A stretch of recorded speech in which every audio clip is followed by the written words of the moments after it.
can now be done in Pakanchkum in a remote fly-in community. I can only think of the difference that it can make at the school for the students. Right now, because of COVID-19, all of our instruction is online. From a perspective of policing, it's very difficult sometimes to do business in a timely fashion. A lot of challenges that we see right now, we're going to be able to overcome them due to the speed. Just that we were a part of the project and that we had the pleasure to help them get this far is just awesome. My goal has always been to start with the youth, the kids, the children. When that playing field isn't level, then we're doing something wrong.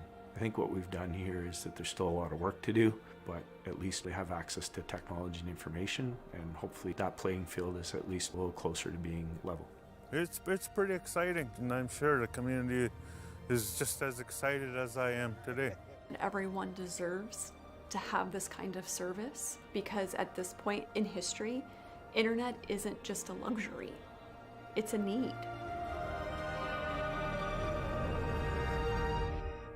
I'm just hoping that's the start of a great thing.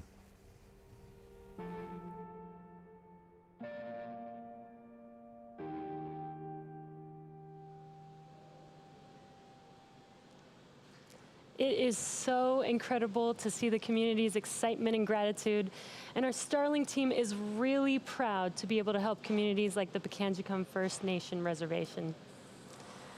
Also, since our last mission in November, we signed up Marysville, Ohio, as well as the Wise County Public School District in Virginia, which will help bring satellite internet service to almost 50 families in that rural community who otherwise would have limited access to high-speed internet.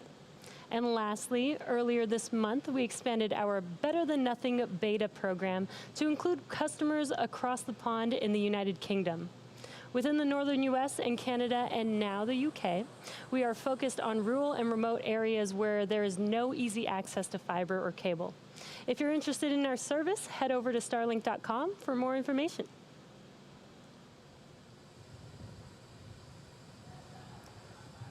We are currently just under T-minus 6 minutes from liftoff, and Falcon 9 is now moving into the final stages of the countdown. Our next event will be the transporter erector, or TE, retracting slightly away from the vehicle at T-minus 4.5 minutes. Now the TE is that large trusted structure that you can see right behind Falcon 9 on your screen. We use the TE to roll the rocket out to the pad and raise it to its vertical launch position. The TE also routes the vehicle's fluids, power, and telemetry umbilicals from the ground systems to the rocket and satellites until Falcon 9 goes on internal power and clears the pad. At liftoff, it will retract even further in order to clear the way for Falcon 9's ascent.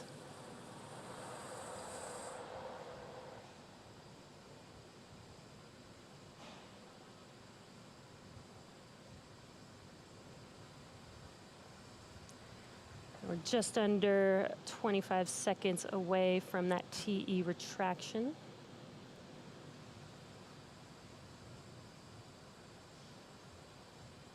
You could see those white clouds around Falcon 9. That's what happens when the LOX hits the ambient air there.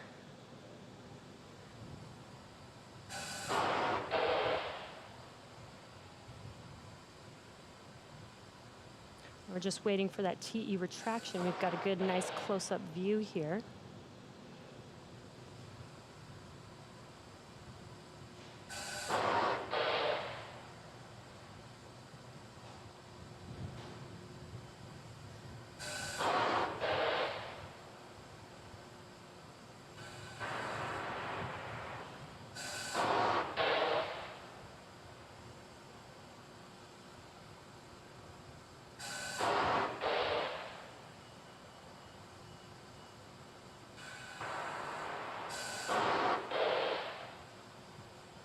Again, what you're looking at on your screen is the top of the vehicle.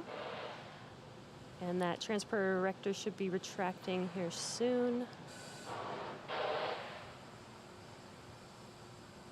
And there you could see it on your screen. It looks very slow and very slight, but there it is moving back. Now the first and second stages are both nearly fully loaded with 1 million pounds of kerosene fuel and liquid oxygen. Super chilled liquid oxygen is our propellant oxidizer, and as I just mentioned, it's what's creating those white clouds that you can see right there on your screen. That happens when it's exposed to the warmer ambient air. First stage should finish prop loading in a second here, and second stage at T-minus 2 minutes. At T-minus 60 seconds, Falcon 9 is in startup, and what that means is that the rocket's autonomous internal flight computers have taken over the launch countdown. Now they'll light the Merlin engines at about T-minus 2 seconds, and liftoff will be commanded at T-minus 0. We use T-TEB as our ignition fluid, and when it mixes with oxygen, it burns a green-colored flame, so you might see a green flash near T0. We then allow fuel into the thrust chamber, and the engine comes up to power for liftoff. Now, the Starlink payload continues to be healthy. The Falcon 9 team is tracking no issues on the rocket. Weather is looking great, as you can see there on your screen, and the range is green for launch.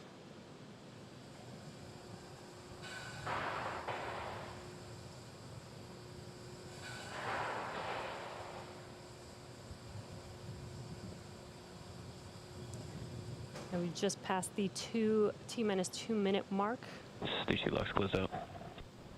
And there's that call out that LOX load is complete on both first and second stage.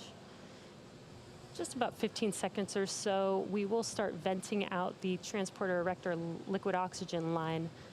And there you can see it on your screen, those white clouds. As I mentioned, this is the venting, just clearing out the line on the transporter erector.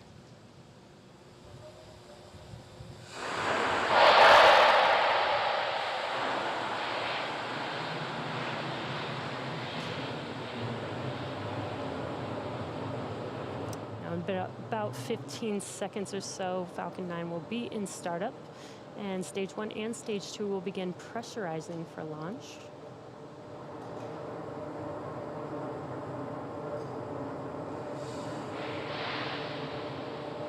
And Falcon 9 is in startup. There's that call out. Falcon 9 is in startup. Now we're waiting for the go for launch from the launch director in a few seconds here.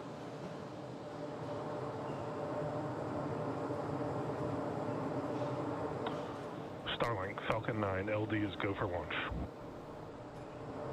And there's that call out that we are go for launch this morning.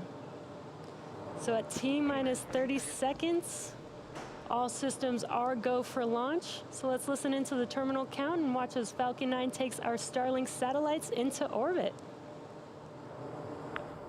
Stage 1 press for flight. Minus 15 seconds. Falcon 9 is configured for flight.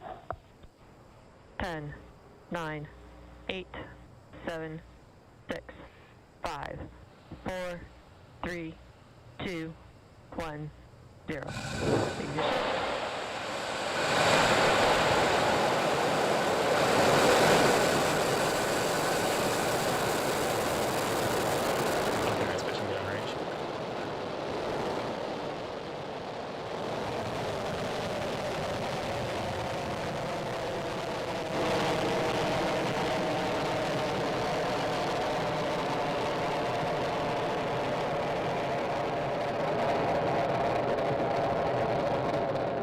Stage 1 propulsion is nominal.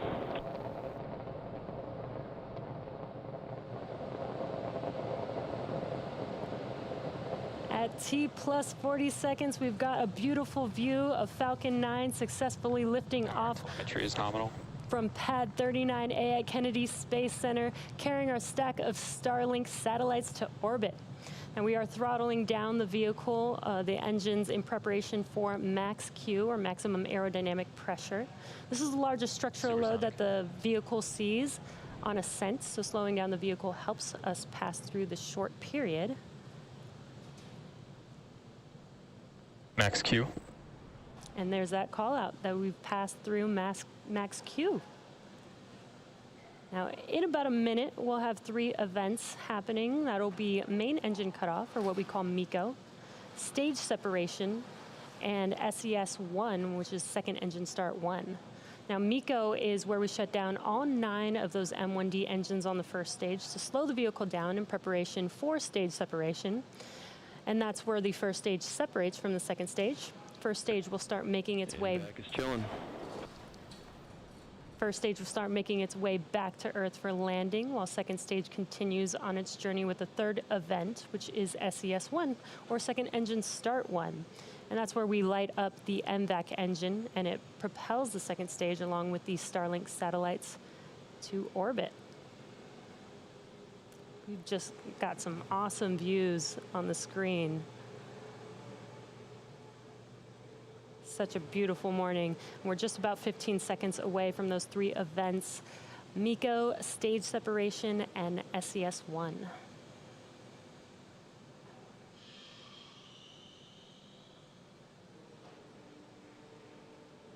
And MECO.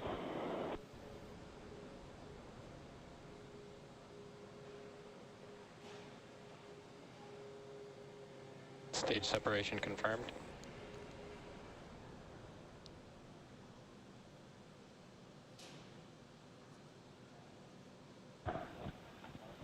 MVAC ignition and throttle up. And there you just saw MECO and stage separation on your left-hand screen. On your right-hand screen is the second stage.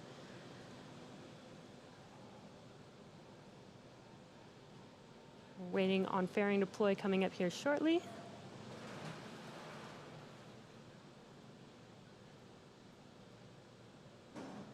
Fairing separation confirmed. And there you could see the fairing halves have been deployed, and you could see them falling back to Earth. And with that stage separation, that confirms the 8th successful flight for this Falcon 9 booster on ascent. So very exciting.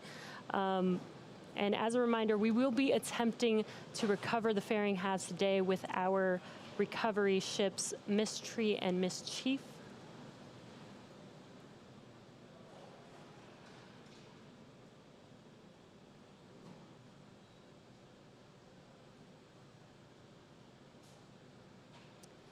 Now, as stage 2 heads towards its targeted drop-off orbit, stage 1 will execute 2 burns in order to make its way back to Earth.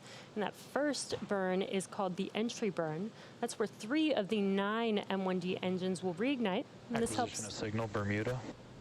This helps to slow the stage down as it re-enters into the upper parts of the Earth's atmosphere.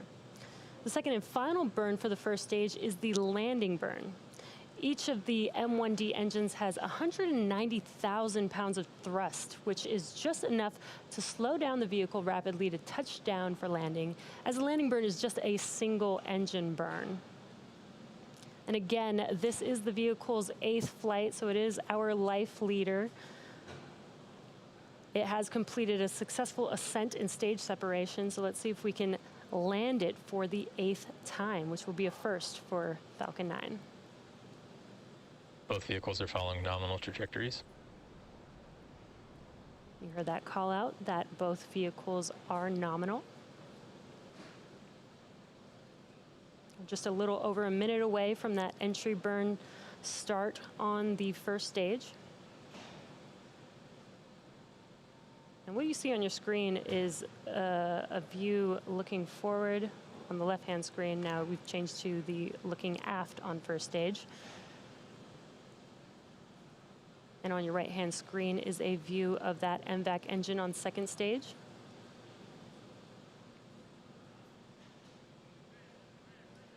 That second stage engine, that MVAC engine, has a thrust of 220,500 pounds of thrust in a vacuum.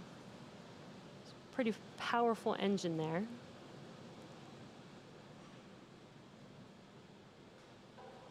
And we're just about 20 seconds or so away from that entry burn on the first stage.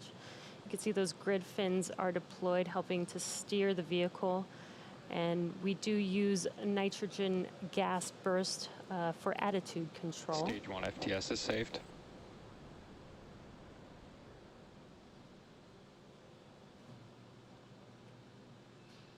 Stage 1 entry burn startup.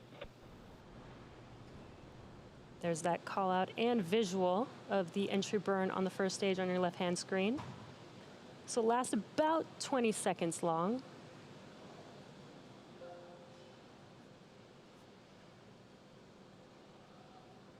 Stage 1, entry burn, shutdown. And that concludes the entry burn on first stage. And as a reminder, at our recovery site in the Atlantic Ocean, ground level winds are in the forecast today. These winds are potentially stronger than what Falcon 9 has experienced on Nominal trajectories. That was just a call out that everything is nominal. These winds are potentially stronger than what Falcon 9 has experienced on previous flights. Therefore, today's mission will be what we call an envelope expansion on our first stage landing wind performance, meaning we're going to test the wind limits of our vehicle upon landing. So let's see if we can stick this landing today. Again, it also will be the 8th landing if we do land this vehicle. And we're just about 30 seconds away from that landing burn start on the first stage. And what you're looking at on your screen is a nice view of the second stage.